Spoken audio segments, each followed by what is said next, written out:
Hey guys, my name is Johnny, and we are with the fourth episode of this Faith and Ambition podcast.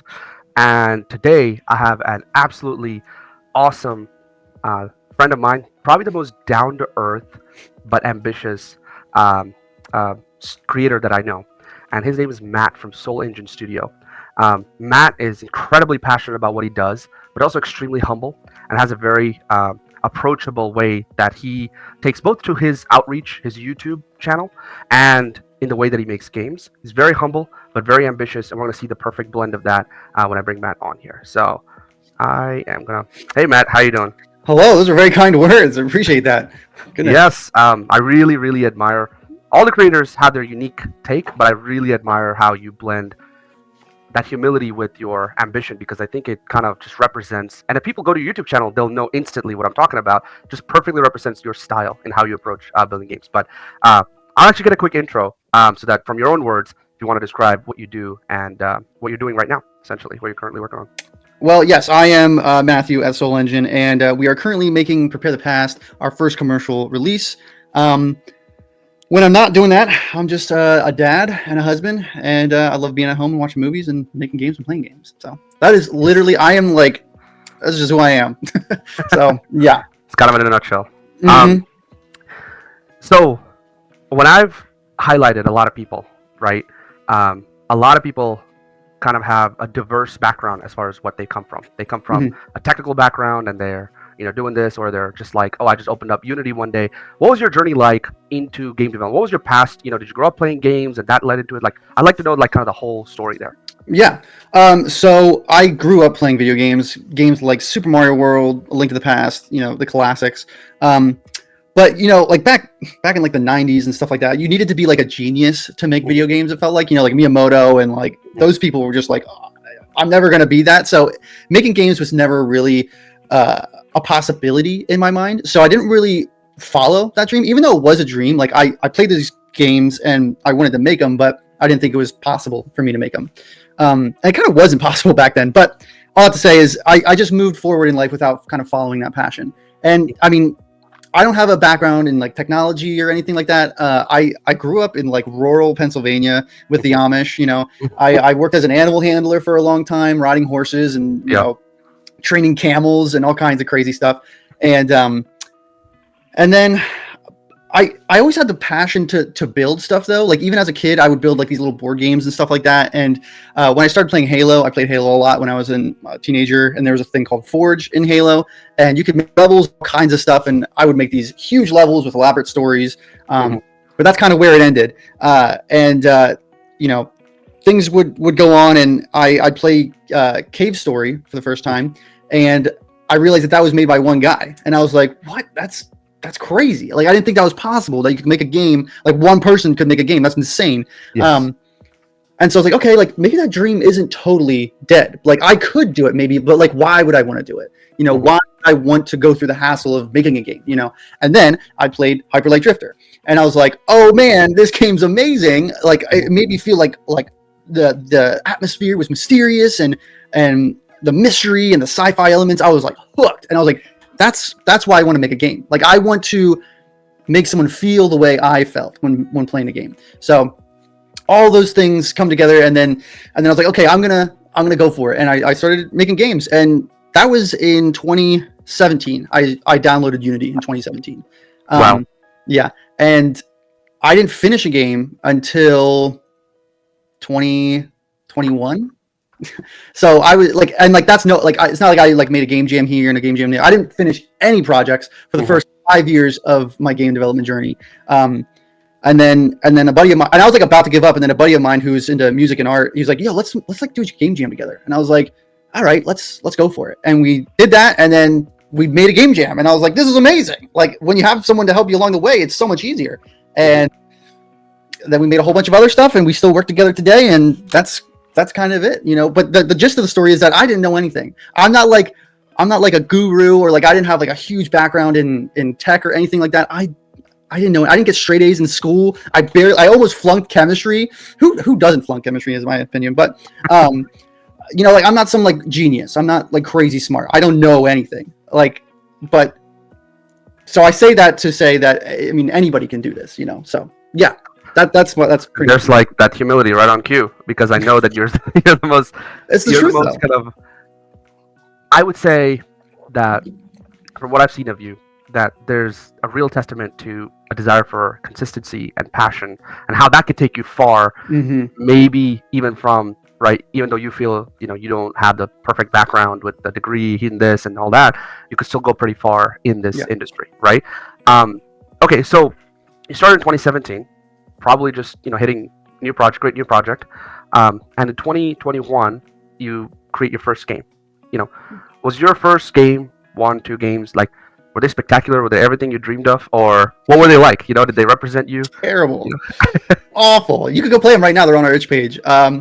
They're terrible, and they're still terrible. I haven't gone back and like fixed them. They're just tiny little game jam games. The first game we made was a weekend game jam, so 48 hours to make a game, and that game I think has just 2 levels. I'm like, even though it's trash, I'm like mega proud of it because I mean I had never made a game when that game was finished, and just I love game jams so much. I love them so much. If you're thinking about becoming a game developer, just go do game jams for like the first, I don't care how long you do it, just do at least like 3.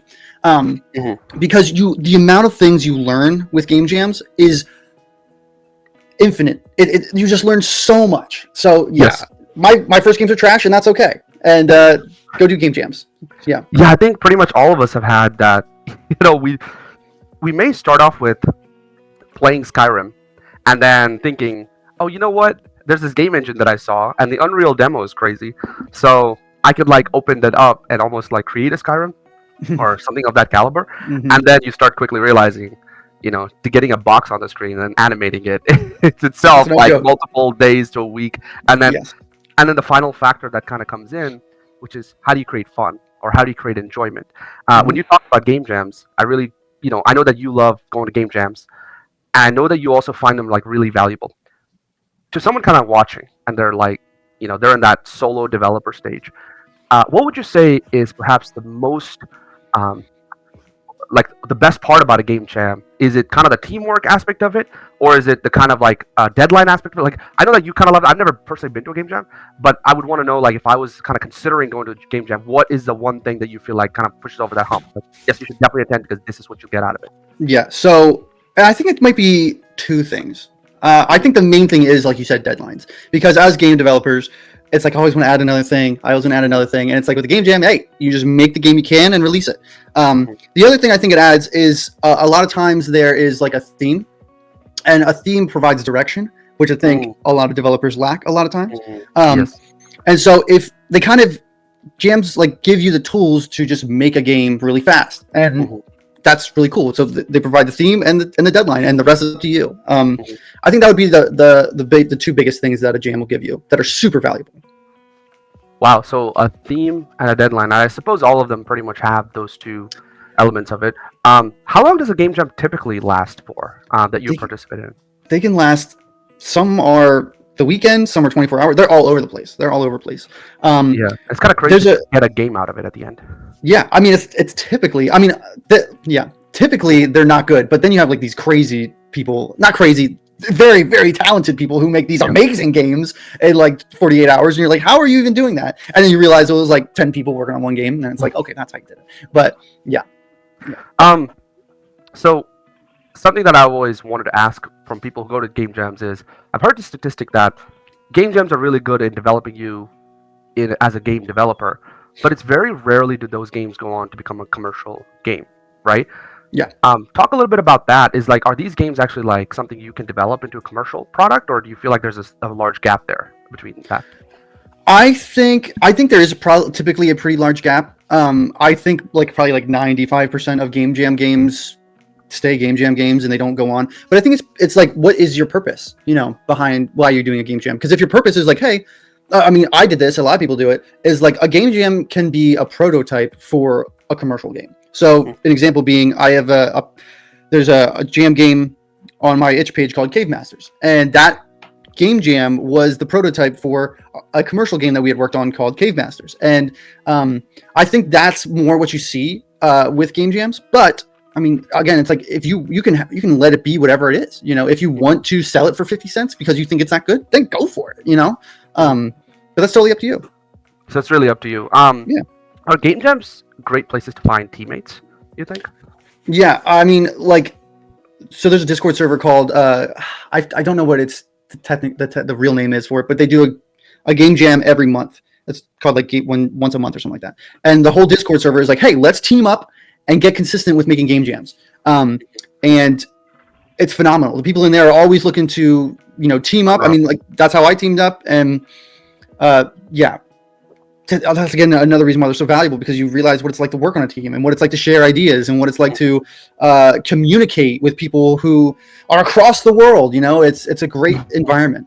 Yeah. Yes, that's really powerful. Actually, I know that there's the Pirate Jam, which is a huge pirate software. He does a game jam. That's massive, right? That's massive all across the world, and the kind of ability that we have right now, especially through Discord, where you connect with someone halfway across the world and you guys are collaborating on a singular idea and it coming together as one product. That's really the power of something like this. It's like you would have never had that same experience. Totally. So shifting a little bit towards Soul Engine, when did you actually become a studio? Was that during this time when you were at 2021, 22, or was that later on for you? So actually I kind of view the birth of Soul Engine with the YouTube channel, which was 2023, January 2023. And that's when we really got serious about creating videos, building a foundation with the community, and working on projects that we believed in, that we thought could sell, and really just putting ourselves to the test of okay, can we build things that people would want to buy and create content that people are interested in consuming? So yeah, 2023 was that year, January. So that's also something that's really. Oh, go ahead. If you had a thought to finish. I just wanted to say that our first game jam game was actually made in 2021. So it was a few years before we started the studio from when we started making games. So that's all I wanted to say. But yeah. And I did want to kind of highlight that to people, where the moment that Matt kind of hit Unity open and found a new project, that was in 2017.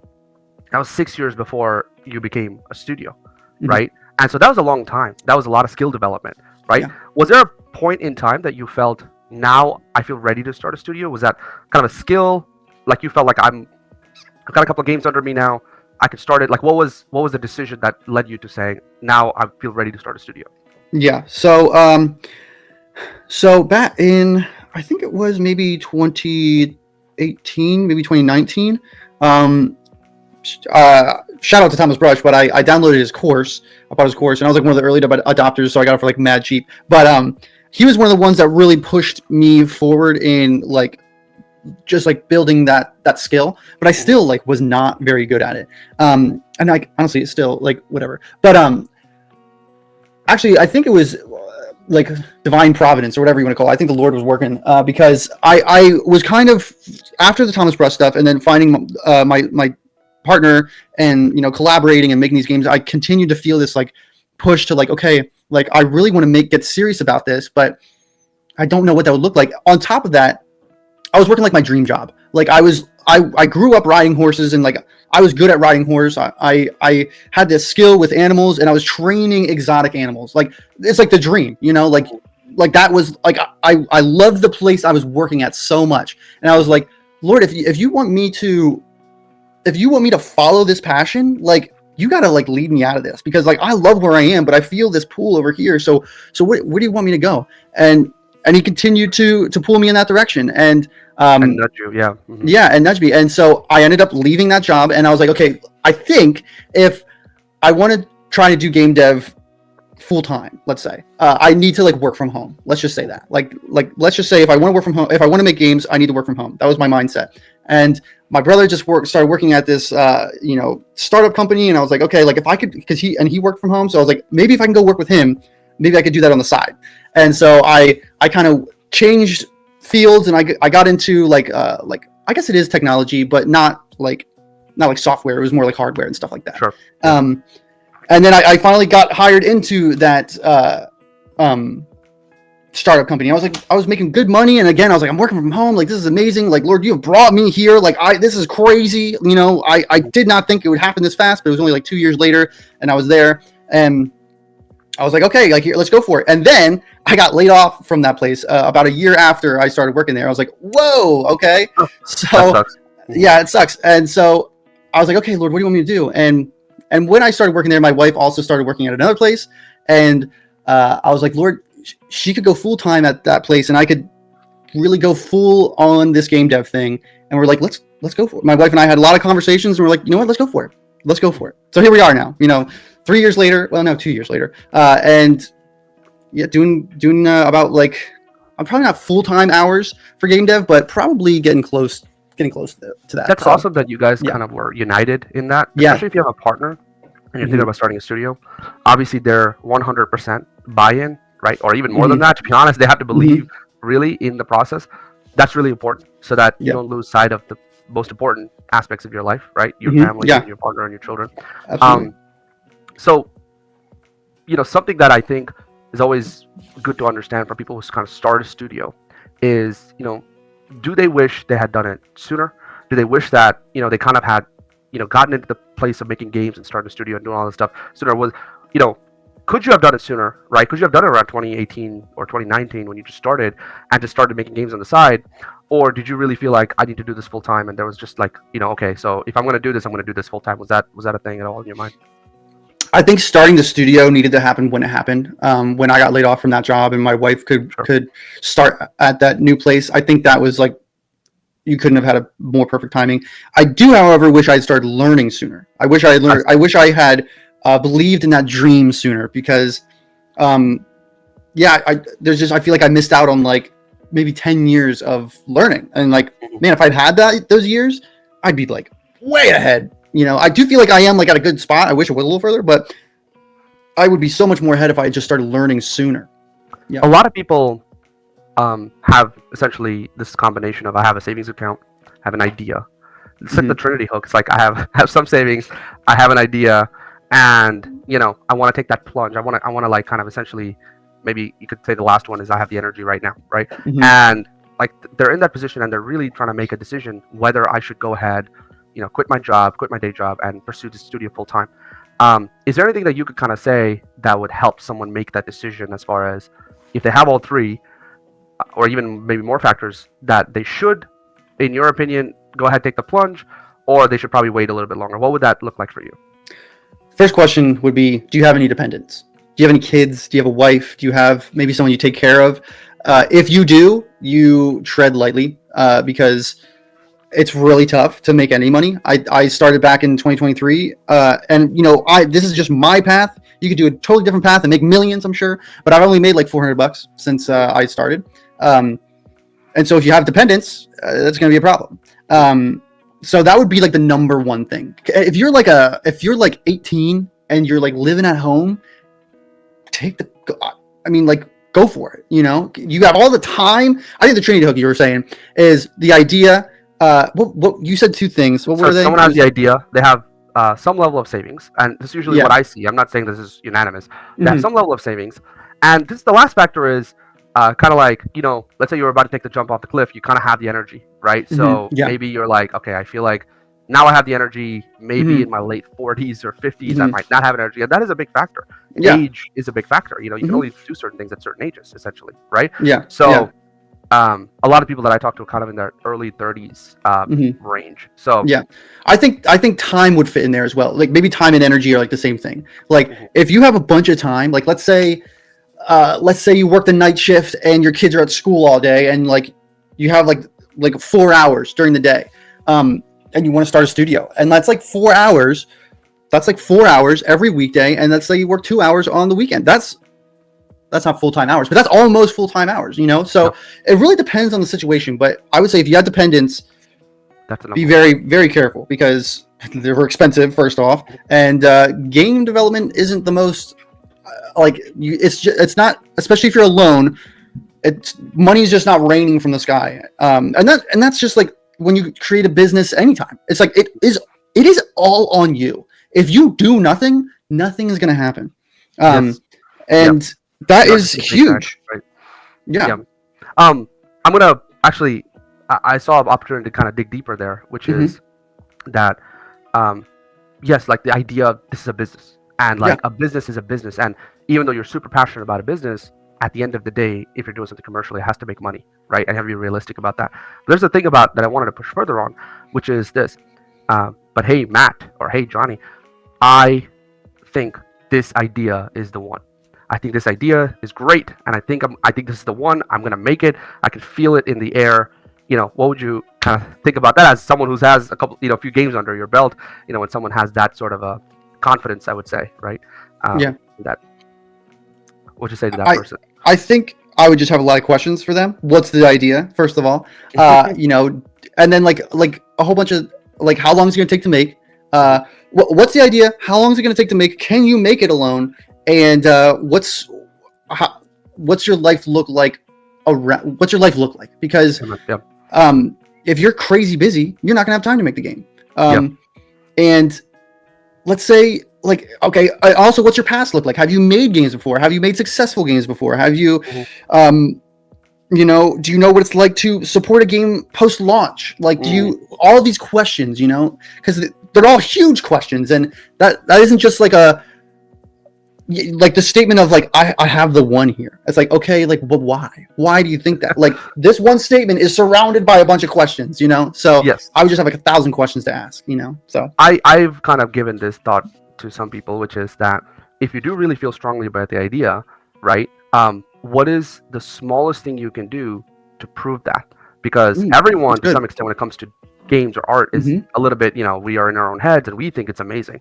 But what is the Absolutely. smallest thing you could do to prove that? Can you make a trailer, show it to Hmm. people, or can you make a demo and show it to people? Yes. And then can that, be something that you could say, okay, look, I got 150,000 wish lists over the Hmm. weekend. Hmm. So what do you say now, Johnny or Matt? And Hmm. we're like, well, I mean, now it looks like your idea might have legs. Like, Exactly. That's a yeah, great point. Yep. Yep. Yep. right. Yep. Yeah. Versus, yeah, I got like maybe a dozen wish Hmm. lists that happened, and I don't think people understand, and they'll usually start thinking along. So I was like, okay, so let's take the next step to demonstrate the Hmm. value. Let's see if we can push further. But Yeah. most of the time, I always recommended, if it's your first game, don't quit your job. Hmm. No. If it's your first game, don't do anything. I don't know if Hmm. you agree with that, but I think that idea of you should get a couple games under your belt before you do think about doing that full time. Yeah. Yeah. Really good, right? Um, okay, that's awesome. So I'm gonna go into a part of that, which is uh, a theme that often comes up, especially nowadays, is team structure, which is, do I go solo or should I work in a team? What are your thoughts on that? You have some experience with this Different variety. experience. Yeah. Mhm. What do you think about that? It's a good question. I have a lot of thoughts on it. Hmm. They're very different. Being Sure. a part of a team and being solo are like totally different. The peaks and valleys are different. When you're solo and you're cooking, and it's like it's a super high peak. It's Hmm. like I would say if you're solo, the peaks are higher and the lows are lower. Because when you're doing good stuff as a solo dev, it's like you feel unstoppable. You're like, I can do this. And then when you're in the lows, it's like you're alone and no Hmm. one is there to help you, and that sucks. That really is not a fun place to be in. Again, it's like, okay, I need to make the decision to walk out of this valley that I'm in right now. No one else is going to come here and help me out. Like I Hmm. need to walk out, and making that decision is very difficult sometimes. And so and then as a team, you do have to sacrifice some vision sometimes. Like that's just the nature of it. And when you are functioning as a team, like when you get on, if you're like working on a project and you like, oh, like I'm busy this weekend, I won't be on for like the next few days, and you communicate that to your team, and then those days go by and you jump on, you see all these new things, and you're like, wow, like all of this happened, why it wasn't here, and like Hmm. this vision is coming to life that we put together, and like that is Hmm. like a great feeling, Hmm. and I know what both of those feelings feel like. So it really just depends on what you really want to do. I think in the age of AI, I think individualism is becoming more and more valuable, and that's cool. That's cool, but with AI comes more stuff that the market becoming more saturated and stuff like that. So it's really just like a push and pull. If you do want to be like have more freedom, solo is probably the way to go.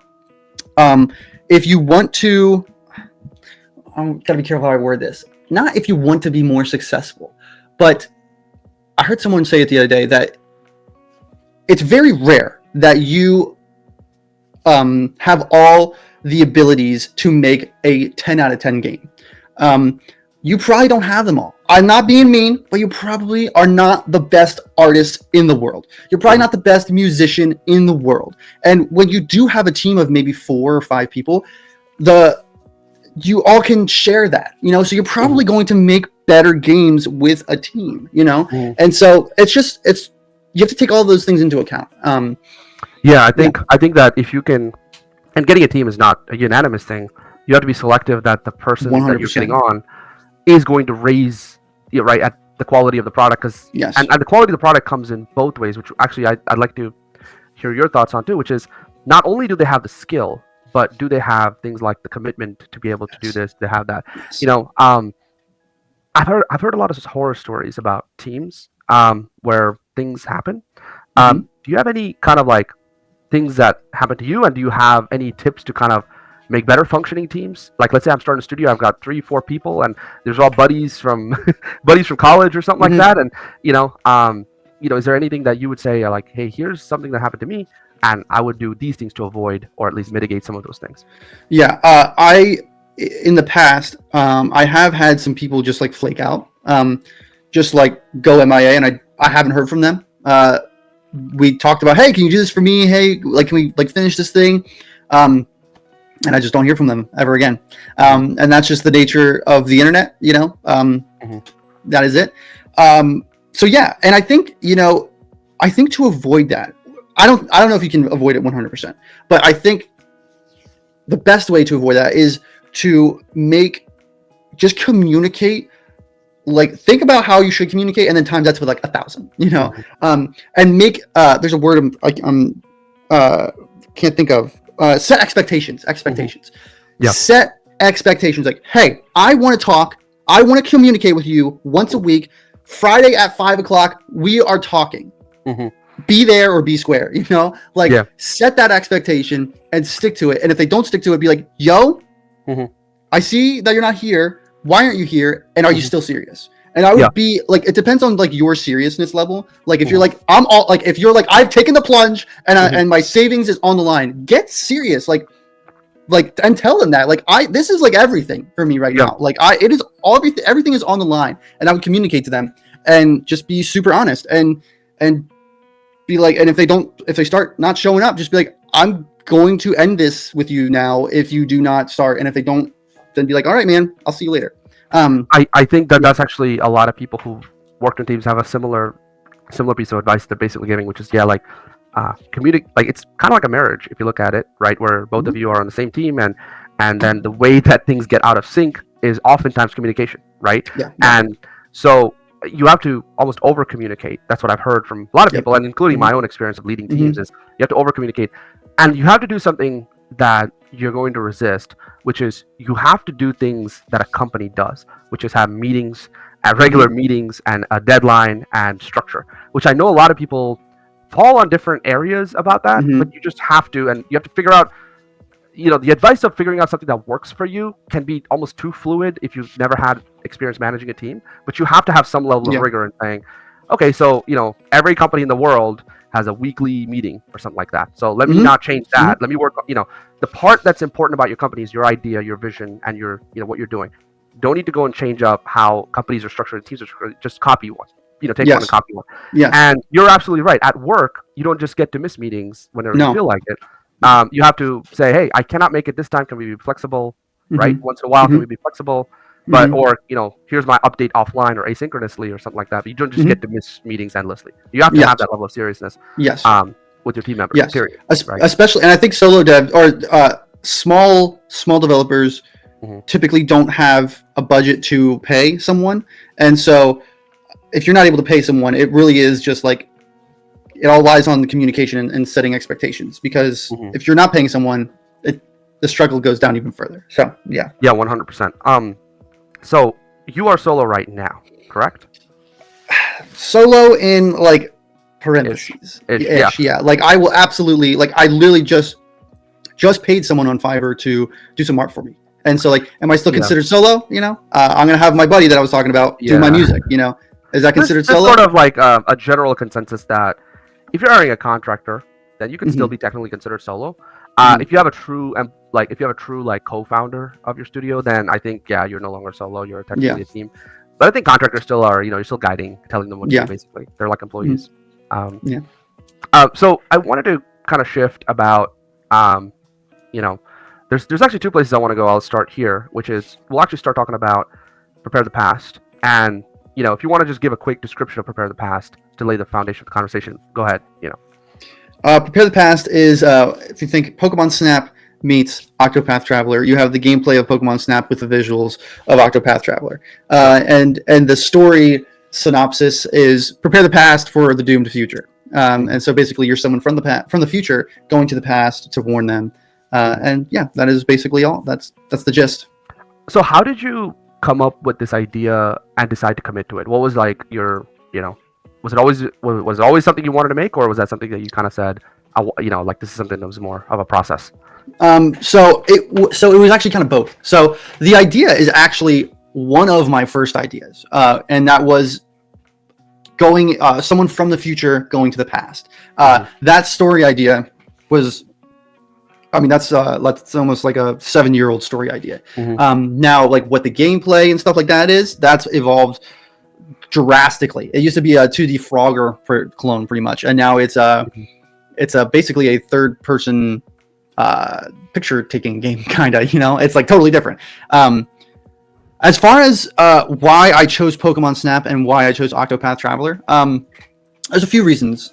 People love Pokemon Snap. They like the taking pictures and filling like a bestiary or like a log. People love that stuff, and I think there's a gap in the market for it. The only games I can think of are like Pokemon Snap, and then there's another game that came out on the Wii. I think it was like a picture-taking game. I can't remember. It was like a horror game. I think I remember what you're talking about. It's like it's not. I can't remember what it is. Fatal Flame or something. Oh yes, Fatal Frame. Fatal Frame. Yes, hey, that's it. Matt, I'm gonna. Yep.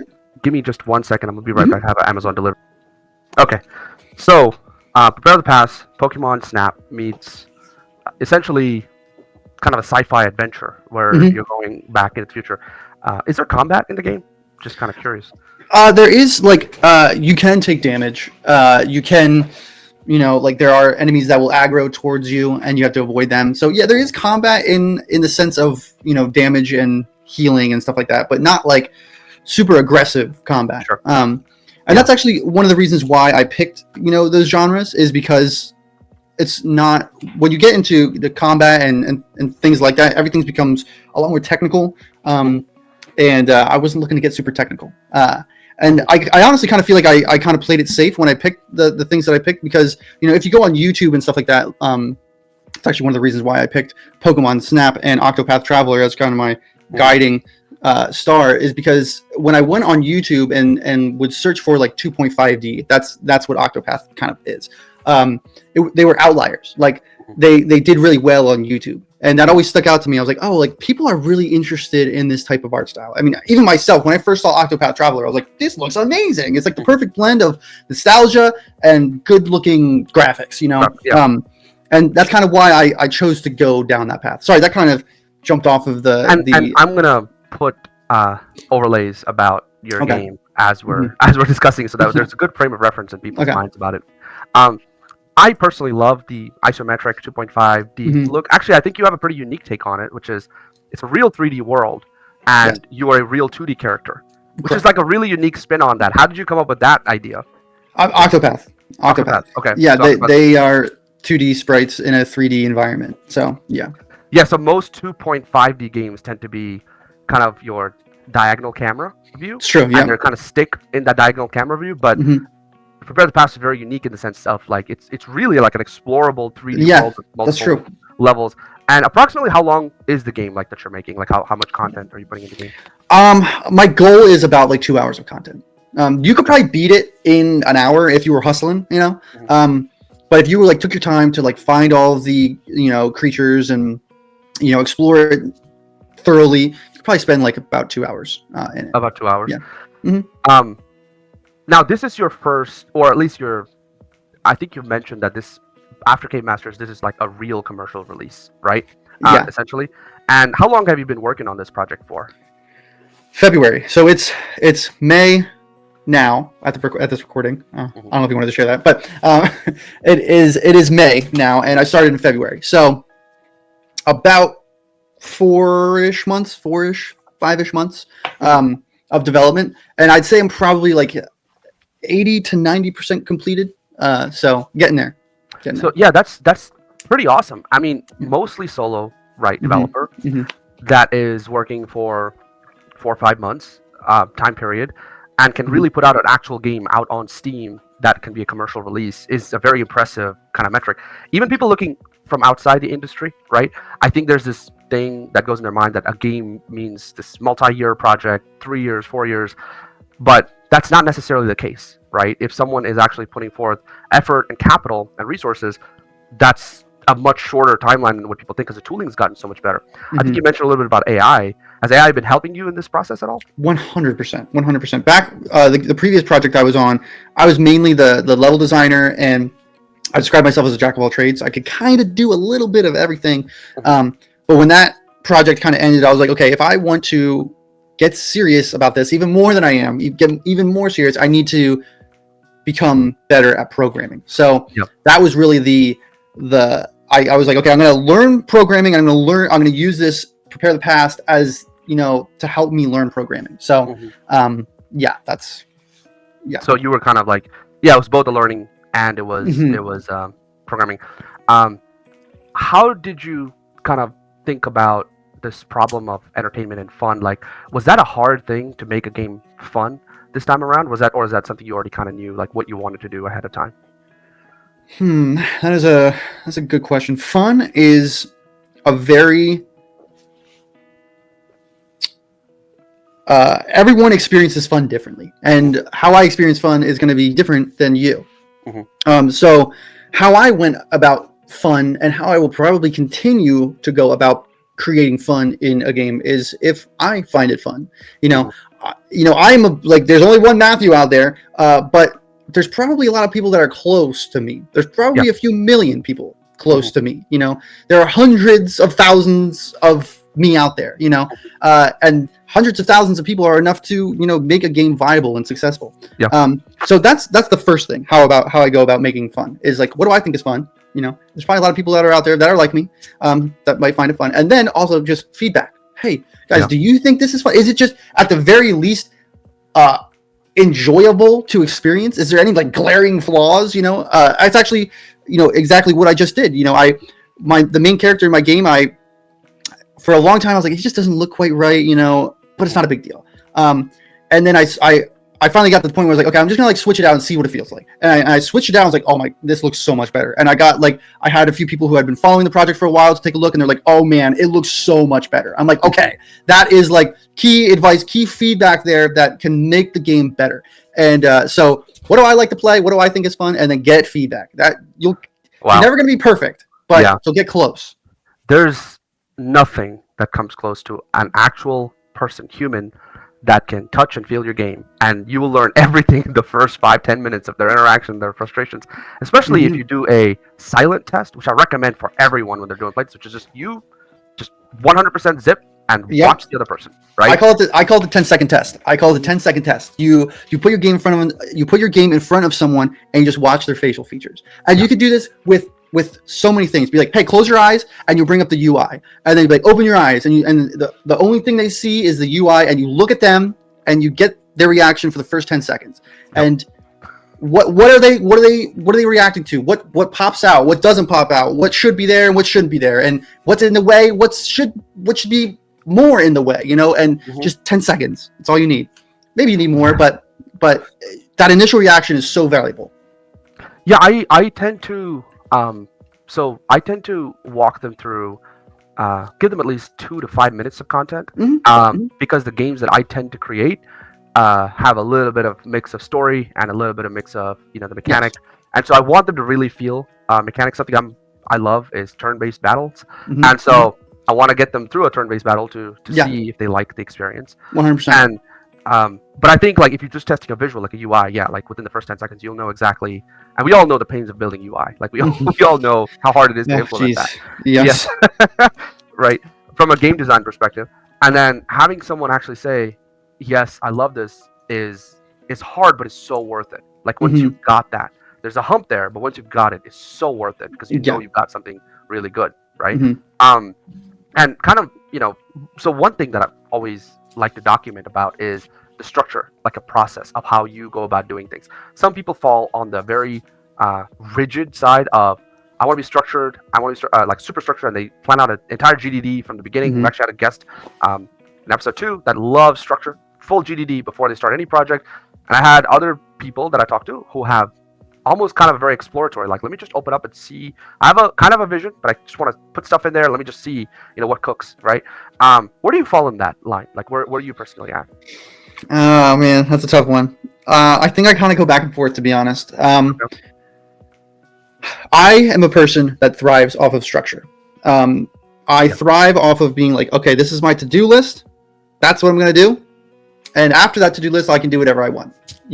I just need to make sure I'm moving forward. If I am constantly just being pulled in all these different directions, I won't move forward. That's what I used to do a lot, and I didn't release any games. But yeah, and everybody's different. That's the thing about game dev is that not one size. One size does not fit all. Everybody, you can do everything different and still find success. You just need to make sure you're moving forward at the end of the day. I used to think scope creep was a terrible thing. Scope creep just means like you slowly, like you just continue to put ideas in your game without finishing it. I used to think that was a terrible idea. Now I'm like, oh, like some of those ideas are really good, and you should give each idea the time of day, because some ideas are fantastic, and others need to just be thrown out.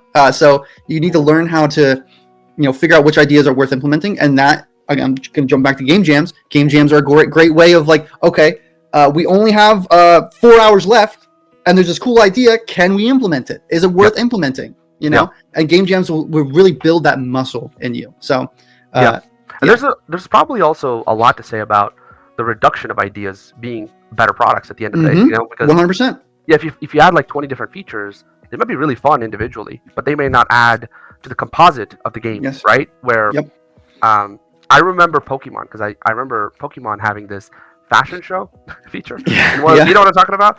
And that was kind of fun. You get to get hearts or stars or whatever it was, but it was great, and it was kind of like a nice little game, a mini game, but it didn't fully add to the experience, right? So it was kind of disconnected. So if they cut that off, it would have been the same experience with Pokemon, right? So I would actually say that's a good experiment to run. Try it out and see if there's something that's worth keeping, and if it's not, just cut it up. Cutting it off is almost always better, than to leave a bad idea in place. I have the perfect example for this. Okay. Well, for me personally, I don't know if you played like the Sonic Adventure games.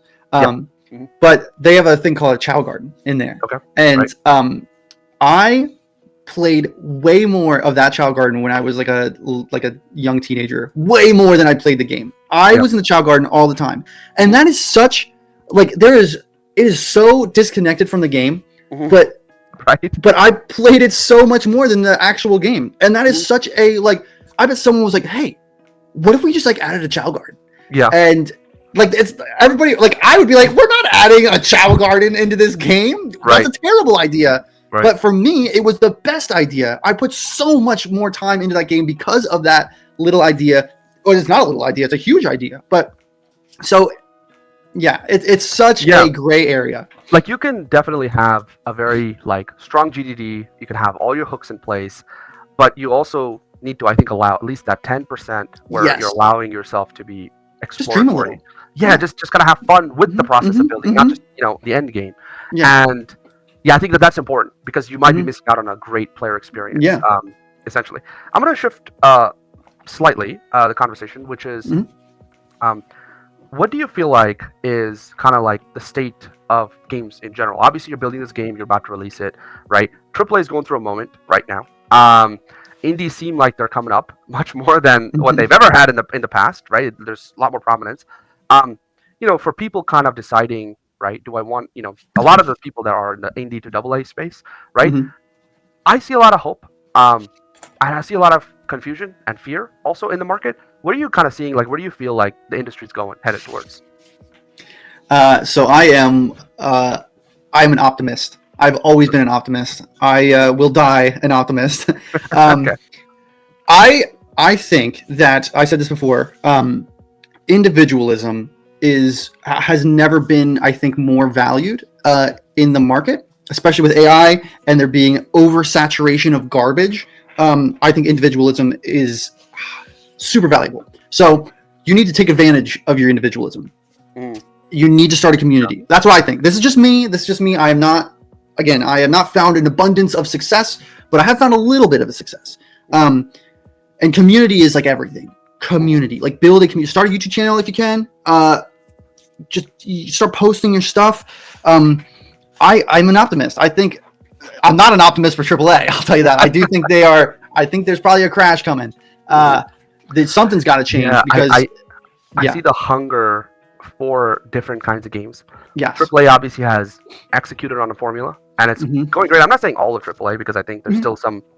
Obviously, GTA 6 is going to be a massive release and things like that, right? Yes. But I think, especially as faith-based creators, we do have a wide opening that's actually widening for us to get in there. Whereas previously you needed an Xbox license and you need this and you need to have upfront, but now we can get our work out to the public and there's actually a market. There's a bigger hunger for the kind of things that we're building. I'll kind of, get you out on these, last points, which is that a lot of game developers feel that if they just had better marketing, then somehow their games would just be more successful. Like if they just hired a community manager or something like that, and they just kind of like, if someone just took care of marketing for me, I know I've made the greatest game ever, it would just go pop off and I'll be the next Stardew Valley. What would you say, how important would you say marketing is to you? And what are your kind of overall thoughts on marketing? I know you released a video on it recently. Yeah. Yeah. Actually, this idea of marketing is actually evolving within me right now. So if you ask me this question next month, I'll probably have a different answer for you.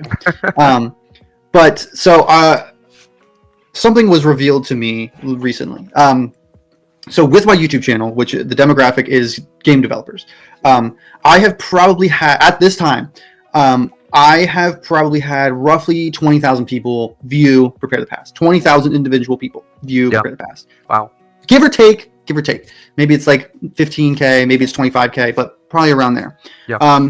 And I currently have probably I haven't checked in a few days, but maybe like 150 wish lists. That's awful. That's so terrible. That's terrible. Now, a little background. Prepare the Past isn't meant for me to make $1 million, so I'm not like heartbroken by that small number. Prepare the Past's purpose for me is to learn, and I'm learning a ton. But just because someone sees your game does not mean that they're going to buy it. That doesn't mean they're even going to wishlist it. And so that small number to me tells me that I've done a pretty terrible job at communicating what my game is, why you should buy it, and why you need it in your life. So I think marketing is huge. I think it's huge. Now, how you go about it, I think is where it gets a little gray. For sure. I think something that I'm kind of wrestling with that I didn't think was important, but the more I go about it, I think it's becoming more and more important, is to develop with marketing in mind.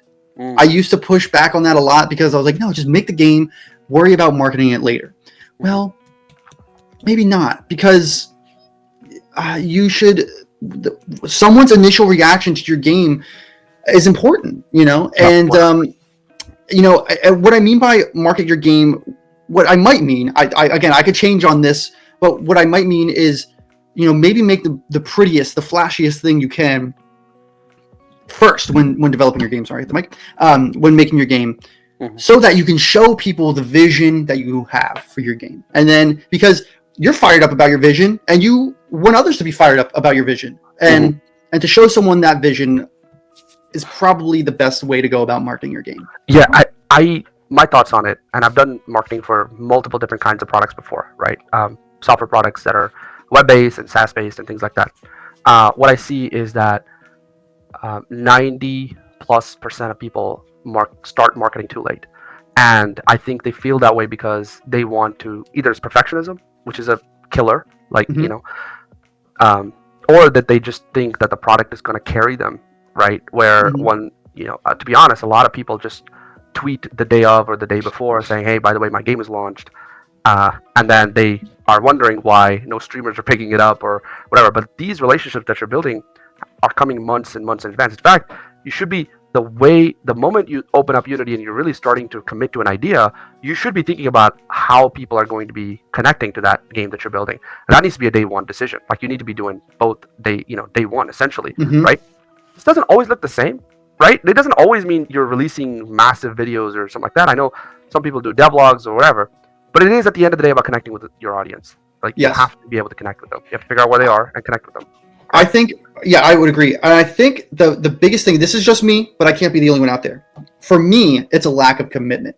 And I think it kind of has to do with the perfectionist part you mentioned there. I don't want to show a game that I'm not confident that I'm going to release. That is a commitment issue. Yeah.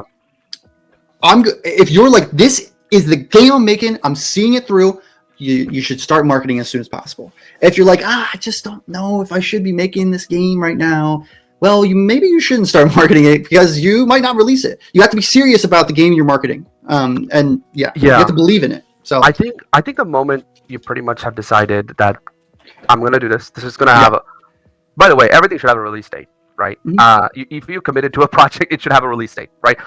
Yeah, there's some leeway to move it, but it should have a release date that you're committing to, so that your mind is automatically milestoning its way there.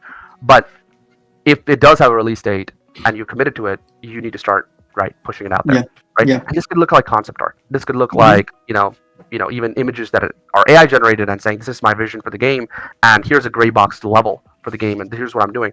But it needs to be, and I think your thoughts might align with this, it needs to be consistent, right? And it needs to be reflecting the energy that you have for the game. Like it needs to constantly be kind of selling the game, essentially, right? And so every single one of your videos I've seen, you said, hey, this is a Pokemon Snap type of game. This is a Pokemon Snap. That just puts it in the head that now I can't think of Prepare the Past without thinking Pokemon Snap type of game. Like I just instantly know, oh yeah, and then also people forget.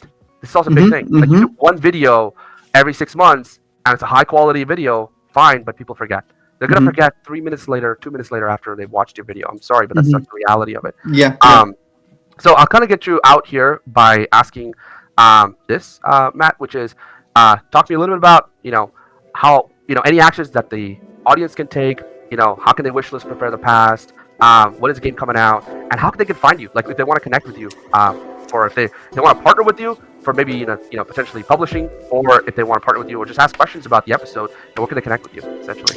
You can connect with us at our YouTube channel. Our YouTube channel has all the links you could ever want. They have our Steam page on our YouTube channel. They have the Discord link. If you want to talk to me, I'm super vocal on our Discord page, and you can ask me any question. I'd love to talk. I like to talk about this stuff. So follow us on the YouTube page. Yep. Awesome. Thank you so much for having you, and we should definitely have you over sometime. Again, this is an awesome conversation that is going to bless a lot of people. So thank you so much, Matt. All right, guys. Well, that was Matt from Soul Engine Studio. And like I said, you could kind of get his personality. Super chill, passionate, and is very committed to being a faith-based creator. We're going to have Matt over probably as closer to Prepare the Past. Definitely after the release, we'll have him over again to kind of talk about all the decisions that went into the game and what the future is.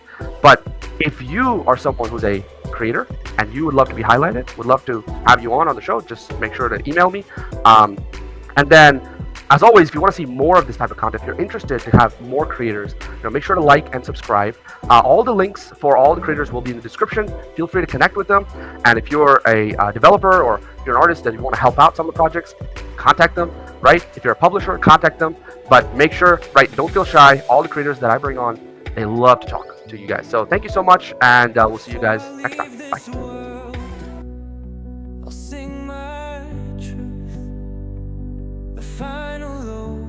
To my stolen youth, I'll paint the skies with my wildest dreams and let my heart burst at the